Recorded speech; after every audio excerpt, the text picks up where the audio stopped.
guys. Hey guys. It's time for another Gotham review. This time we're reviewing Gotham Season 2, Episode 6, titled By Fire. If you're not totally caught up on Gotham and you want to avoid any spoilers, you're going to want to skip this video and come back later because everything we say from this point forward is going to be a spoiler.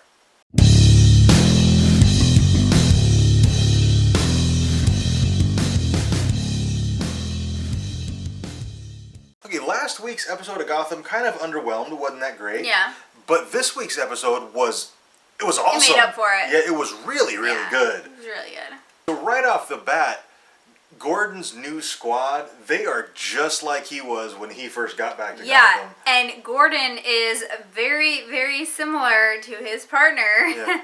Maybe not quite as crooked not as quite her. as obviously. Crooked is probably the wrong word. He's definitely more rough. Yeah, like than what they really anticipated him being. Season 1, Gordon was getting on Harvey for beating up suspects, and now he's beating up suspects, and his group is getting on him about it. And one thing that I thought was really interesting is Captain Barnes has absolutely no compassion whatsoever. Mm-hmm. Like, he finds out, Gordon tells him what happened to Bridget to turn her into Firefly, and he's like, basically he doesn't care. No, he's a criminal's a criminal. Like, he almost sees things too black and white. Yeah, which I think ultimately that's going to be what does him in. Yeah, definitely. I think my favorite scene in the episode, though, was Bruce learning to fight. That little training scene with Alfred. Yeah, that was pretty awesome because Alfred wasn't holding back. Yeah. Like, well, I'm sure he was holding back, but like he wasn't being easy on him. Right. It was really cool. Yeah, and like he puts Bruce in a headlock, and Bruce bites him. Yeah. And he's like, "Well done, Master Bruce." And I'm like, dude, gives him a bloody nose. Yeah, it was awesome. And I really enjoyed that scene. I'm enjoying Bruce now after this episode. I'm looking forward to seeing where he goes. And prior to this, I really didn't care about Bruce that much. Yeah, the whole first season, Bruce was like less than 1% of the reason why we watched Gotham. Yeah. Like, Penguin is still my favorite character in the show. Well, actually, you know what? I think Selena. Selena's probably my favorite character show, and Penguin is too. Yeah. Number 2. Yeah, I agree. Not also. He's my second favorite. Yeah. Another great scene in this episode is we get to see Selena kick some butt for the very first time in the series. Yeah, like, she's got some mad skills. Yeah. Like, why have we not seen this before? When Bridget gets kidnapped and Selena's trying to rescue her, and she flips that dude over and disarms him, and now she's got a shotgun. Yeah, like, it was incredible. And we've seen her, do some pretty acrobatic things, and to be just an awesome, strong... Acrobat, but not, like, using those acrobatic skills in fighting in order to give herself an advantage. And she's clearly a very strong character and a very emotionally powerful character and just independent and strong young female character, which is awesome. But we haven't seen her kick anybody's butt, and she took that dude down. Yeah, she did.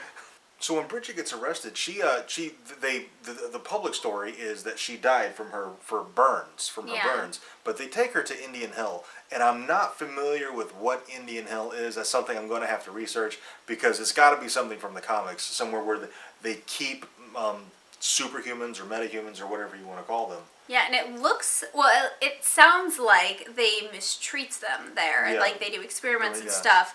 And it's owned by Wayne Corporation. Yeah. So I got to do some research on that because that could be really cool. Yeah, that could be extremely important. Yeah, it could be super important. And it could also, I think a lot of the Batman villains are probably going to come out of there. Because it seems like, maybe it was just my imagination, but it looked like Solomon Grundy was in there. But maybe I just was me seeing things. I don't know. Just wanted to see him in there. Yeah, maybe. And because the public story is Bridget was killed, Selena is never going to trust Gordon again. Yeah. Just never, ever. Yeah. I think this, like, I really like Selena's story because it's kind of showing how she became the woman she is in, the Catwoman comics and the Batman comics and stuff like that. Like, how she became that person. It's, all these little things that happened when she was young, they all build up to create that woman.